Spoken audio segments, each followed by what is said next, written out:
কোরআনের একটি আয়াত পড়ে প্রিয় মানুষের ছবির উপরে ফু দেন, আর কি হয় দেখুন। আপনাকে পাগলের মতো ভালোবাসবে, আপনার থেকে যত দূরেই থাকুক পাগলের মতো উড়ে আসবে আপনার কাছে। এই আমলটা সম্পূর্ণ কোরআনের একটি আয়াতের মাধ্যমে, কোরআনি আমল, খুবই পরীক্ষিত পাওয়ারফুল একটা আমল। আমলটি করলেই সাথে সাথে ফলাফল পাওয়া যায়। তো এই আমলটি সম্পূর্ণ নিয়ম আজকে বলে দিব। পুরোপুরি নিয়ম জানতে অনুরোধ করব ভিডিওটি না টেনে দেখবেন, কারণ কোনো একটা নিয়মও যদি বাদ পড়ে যায় তো আমলটি করে আপনি পরিপূর্ণ ফলাফল পাবেন না। তো প্রিয় ভাই বোন, চলুন আজকে আপনাদেরকে এই দামি আমলটা সম্পূর্ণ নিয়ম বলে দিই। তার আগে একটি কথা, এই আমলটি আপনারা কেউ হারাম কাজের জন্য করবেন না। যেমন অনেক ছেলে আছে কোনো মেয়েকে পছন্দ করে, বা অনেক মেয়ে আছে কোনো ছেলেকে পছন্দ করে, তারা যদি একজন আরেকজনকে পাওয়ার জন্য আমলটি করে তাহলে এটা হারাম, প্রেম ভালোবাসার জন্য হয়ে গেল। হারাম কাজে আমলটি করে আরও গুনাহগার হবেন। আমলটি কারা করবেন? আমলটি করবেন হালালভাবে ভালোবাসা। যেমন অনেক বোন আছে অভিযোগ করে তার স্বামী তাকে ভালোবাসে না, তার প্রতি খেয়াল রাখে না, গুরুত্ব দেয় না। ওই সকল বোনেরা তার স্বামী ছবির উপর আমলটি করতে পারে। বা অনেক স্বামী আছে বলে তার স্ত্রী অন্য জায়গায় সম্পর্ক আছে, তাকে ভালোবাসে না, গুরুত্ব দেয় না। ওই সকল ভাইয়েরাও তার স্ত্রীর জন্য আমলটি করতে পারবেন। অনেক বোন আছে তাদের অভিযোগ তাদের শাশুড়িটা ভালো না, শ্বশুরটা ভালো না, খুব জ্বালা যন্ত্রণা করে। ওই সকল বোনেরা তার শ্বশুর শাশুড়ির জন্য আমলটি করবেন। ইনশাল্লাহ আপনার শ্বশুর শাশুড়ি আপনাকে পাগলের মতো ভালোবাসবে। অনেক মা বাবা আছে অভিযোগ করে যে ছেলেটা দিন দিন খারাপ হয়ে গেছে, বিয়ের পরে কেমন যেন হয়ে গেছে, আমাদের প্রতি তেমন খেয়াল রাখে না, গুরুত্ব নাই, আমাদেরকে তেমন ভালোবাসে না। ওই সকল মা বাবারাও তার ছেলের জন্য আমলটি করবেন।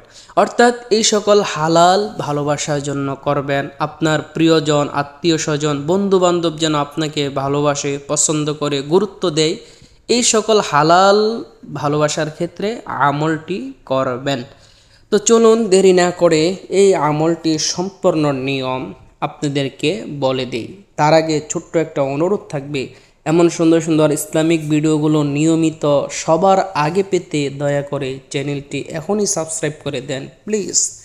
তো প্রিয় ভাই বোন, আমলটি করার জন্য আপনাকে কোরআনের একটি আয়াত জানা থাকতে হবে। আয়াতটি হলো সূরা তাহার 39 নম্বর আয়াতের কিছু অংশ। সেটা হলো ওয়া আলকাইতু আলাইকা মুহাব্বাতাম মিন্নি। তো আয়াতটি কখন, কতবার, কিভাবে পড়বেন চলুন আপনাদেরকে জানিয়ে দিই। আমলটি করার জন্য আপনারা যার জন্য করবেন তার একটা ছবি সংগ্রহ করে তারপর আমলটি শুরু করবেন। আমলটি করার আগে ভালোভাবে অজু করে পবিত্র হয়ে নেবেন, কারণ আল্লাহ তাআলা পবিত্র, তিনি পবিত্রতাকে বড় ভালোবাসেন। তাই পবিত্র অবস্থায় কোনো আমল করা হলে ওইটা আল্লাহ তাআলা তাড়াতাড়ি কবুল করে। পবিত্র হয়ে পবিত্র একটি জায়গায়, নিরিবিলি জায়গায় বসে আমলটি শুরু করবেন। প্রথমে 3 বার এই ইস্তিগফার পড়বেন, যেমন আস্তাগফিরুল্লাহ রাব্বি মিন কুল্লি যামবি ওয়া আতুবু ইলাই, আস্তাগফিরুল্লাহ রাব্বি মিন কুল্লি যামবি ওয়া আতুবু ইলাই, আস্তাগফিরুল্লাহ রাব্বি মিন কুল্লি যামবি ওয়া আতুবু ইলাই। তারপর 3 বার এই দুরূদ শরীফ পড়বেন, যেমন আল্লাহুম্মা সাল্লি আলা মুহাম্মাদি ওয়া আলা আলি মুহাম্মাদ কামা সাল্লাইতা আলা ইব্রাহিম ওয়া আলা আলি ইব্রাহিম ইন্নাকা হামিদুম মাজিদ। আল্লাহুম্মা বারিক আলা মুহাম্মাদি ওয়া আলা আলি মুহাম্মাদ কামা বারাকতা আলা ইব্রাহিম ওয়া আলা আলি ইব্রাহিম ইন্নাকা হামিদুম মাজিদ। এই দুরূদ শরীফটি মোট 3 বার পড়বেন। 3 বার পড়ার পরে এবার কোরআনে সে আয়াতটি 7 বার পড়ে নেবেন। আয়াতটি হলো ওয়া আলকাইতু আলাইকা মুহাব্বাতাম মিন্নি, ওয়া আলকাইতু আলাইকা মুহাব্বাতাম মিন্নি। আয়াতটি মোট 7 বার পড়বেন। 7 বার পরে আপনার সামনে থাকা ছবিটার উপরে 7টি ফু দিয়ে দিবেন।